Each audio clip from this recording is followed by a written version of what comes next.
When Elizabeth became queen in 1952, she inherited more than a crown. She inherited a problem her grandmother had created, one that would take decades to untangle, and one the palace would never openly discuss. Queen Mary, that formidable figure in her towering tiaras, had spent 60 years treating the royal jewel collection like her personal craft project. She dismantled, she rebuilt. She gave away pieces to extended family members with the same casual generosity you might show lending a favorite scarf. And by the time her granddaughter took the throne, no one could say with certainty what belonged to whom, what had been broken apart and remade, or where some of the most significant pieces had even gone.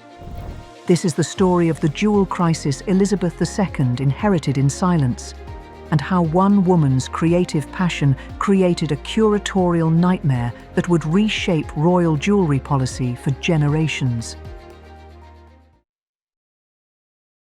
Establishing the problem. Let me take you back to understand what Elizabeth was really facing.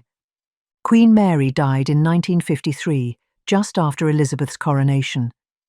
For more than 6 decades, Mary had been the family's jewellery powerhouse, acquiring, altering and redistributing pieces with an energy that was both impressive and, from a modern perspective, slightly terrifying. She didn't see tiaras as untouchable museum pieces. She saw them as raw material. And here's where it gets interesting. Mary preferred to rework existing pieces rather than commission everything new. She would take stones she already owned and create larger, more imposing tiaras and necklaces that suited her vision of imperial grandeur. It was creative. It was bold. It also meant that by the mid-20th century, curators weren't dealing with a neat Victorian inheritance. They were dealing with a collection that had been energetically remodelled and redistributed for decades, with documentation that was, shall we say, informal at best. The young Queen Elizabeth found herself responsible for a collection where some pieces had no clear paperwork showing whether they were crown property, part of the royal collection, or purely private.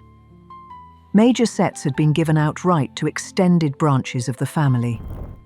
And at least one significant tiara had quietly disappeared from royal use entirely, its whereabouts unknown for decades. Let's look at what Mary actually did and why it mattered so much. What Mary dismantled. 2 of Queen Mary's own wedding gift tiaras never survived as complete objects. The Surrey Fringe tiara and the Ladies of England tiara, both presented to her in 1893, were later broken up so their diamonds could be reused. Think about that for a moment. These weren't minor pieces, they were formal wedding gifts, the kind of thing most people would preserve as precious heirlooms. But Mary saw something more useful in their stones. Those diamonds were incorporated into the Gloucester honeysuckle tiara, which is now worn by the Duchess of Gloucester. They supplied material for alterations to other pieces. The exact map of every diamond isn't traceable in public sources, but the fact of dismantling and reuse is widely accepted among royal jewellery specialists. Then there's Queen Mary's fringe tiara, the one Elizabeth herself wore for her wedding in 1947, and that Princess Anne wore in 1973. That tiara was created in 1919 by Garrard, using diamonds from an earlier fringe tiara given to Mary by Queen Victoria. An older piece was dismantled so a new one could be born. It's beautiful. It's also a perfect example of Mary's philosophy. History was less important than creating something that worked for the present moment. The Girls of Great Britain and Ireland tiara, that iconic piece that became Elizabeth's signature tiara, was altered by Mary, but not dismantled. In 1914, Mary removed the 14 pearl finials and replaced them with 13 diamond finials. She adapted the base so the lower portion could be worn separately as a bandeau. But the tiara remained structurally intact. It passed to Elizabeth as a wedding gift in 1947 and became the tiara we see in countless portraits. Today, it belongs to Queen Camilla. The Delhi Durbar tiara, made in 1911, used diamonds from other dismantled pieces, but not from the girls of Great Britain and Ireland. That's a common confusion in royal jewellery circles, but the research doesn't support it. What matters is this: Mary's approach produced several great tiaras that are still worn today. But it also obscured the history of earlier pieces because stones could move from one setting to another over time. By the time Elizabeth became queen, reconstructing the original 19th century suites was nearly impossible. The gifts that scattered the collection. But dismantling wasn't the only issue. Mary was remarkably generous in gifting important jewels to extended family members, especially daughters-in-law. These weren't documented loans.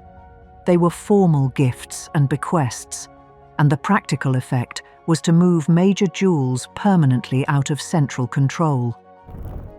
Let me tell you about Princess Alice, Duchess of Gloucester. When Alice married Prince Henry, Duke of Gloucester, in 1935, Queen Mary gave her the Teck turquoise tiara as a wedding gift.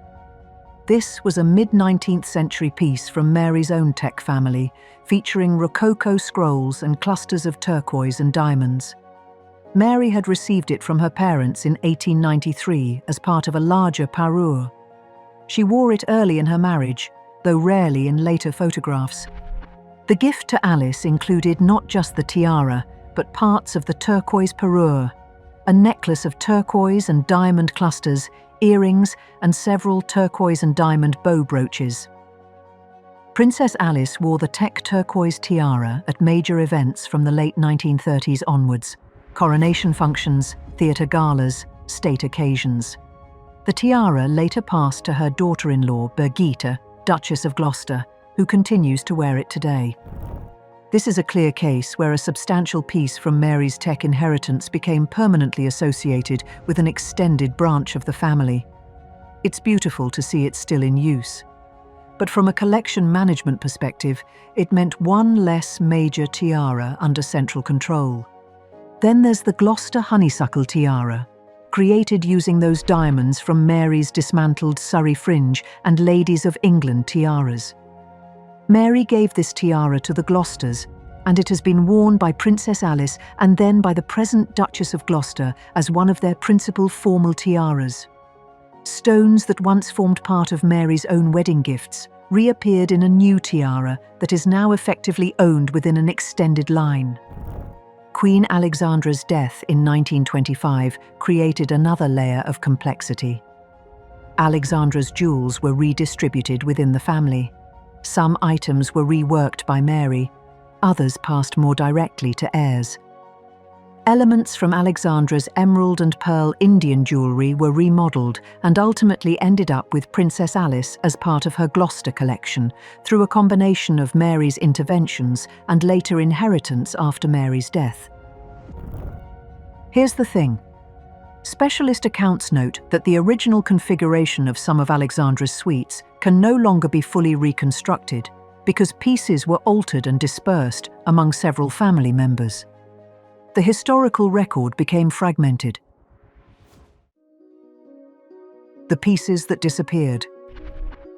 Princess Marina, Duchess of Kent, married Prince George, Duke of Kent, in 1934. Queen Mary gave Marina several pieces of jewellery, including a sapphire and diamond tiara, often called the Kent or Perrault tiara in modern writing. Marina wore the tiara, but in the later 20th century it was sold by the Kent family. It's now believed to be in private hands. Public documentation of the sale is sparse. Its path is reconstructed mainly through auction literature and photographic comparisons.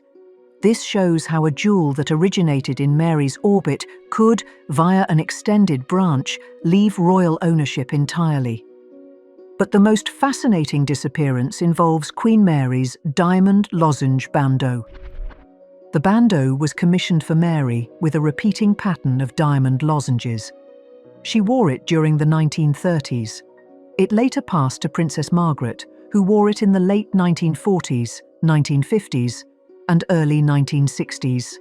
After around 1965, the tiara disappeared from British royal appearances.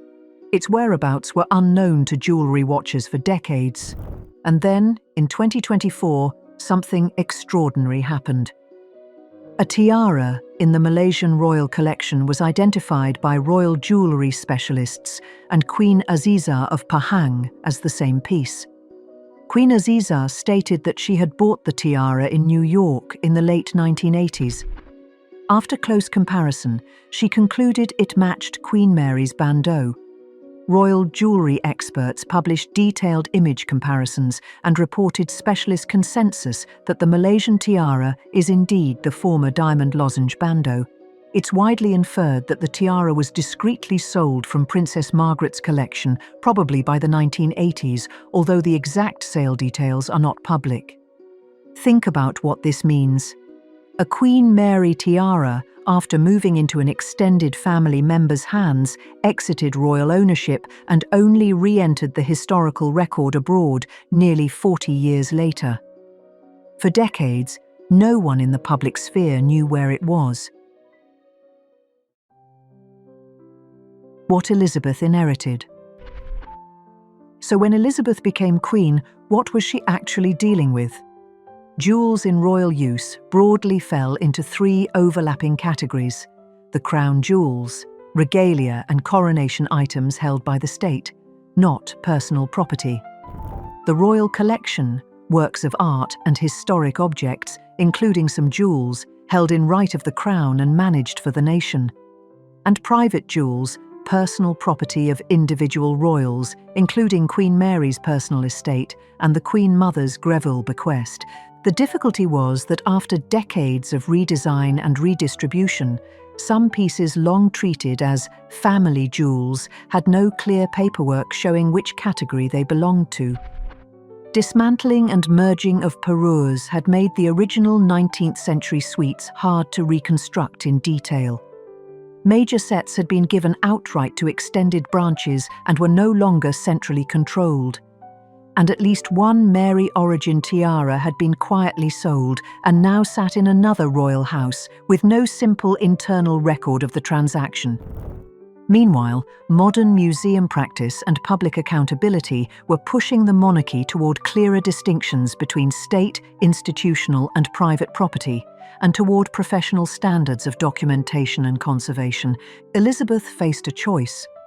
She could continue her grandmother's approach, creative, improvisational, generous in redistributing jewels, or she could tighten control and bring order to the chaos. She chose order. Elizabeth's quiet revolution. There's no publicly available palace memo that says, "We are changing jewellery policy because Queen Mary's approach caused confusion." But three observable developments during Elizabeth's reign tell the story clearly. First, clearer ownership structures and central control. The crown jewels remained separate as state regalia. The royal collection became more formally structured, with the Royal Collection Trust established in the 1990s to care for objects held in right of the crown, operating under published policies. Elizabeth maintained a personal jewellery collection distinct from crown and royal collection pieces, which included items inherited from Mary and the Queen Mother, as well as modern gifts. In practice, modern jewellery commentators consistently describe Elizabeth as treating the big historic tiaras and necklaces as a central pool under her direct control, which she loaned but did not casually disperse by permanent gifting to extended branches.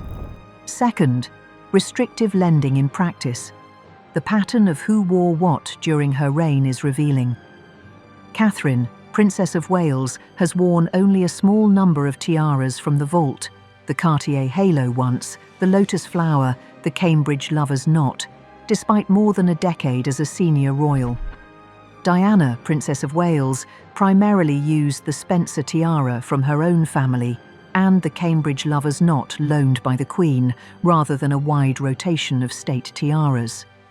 Commentators repeatedly note that Elizabeth was cautious in approving tiara loans, especially compared with the more generous distribution seen so far under Queen Camilla.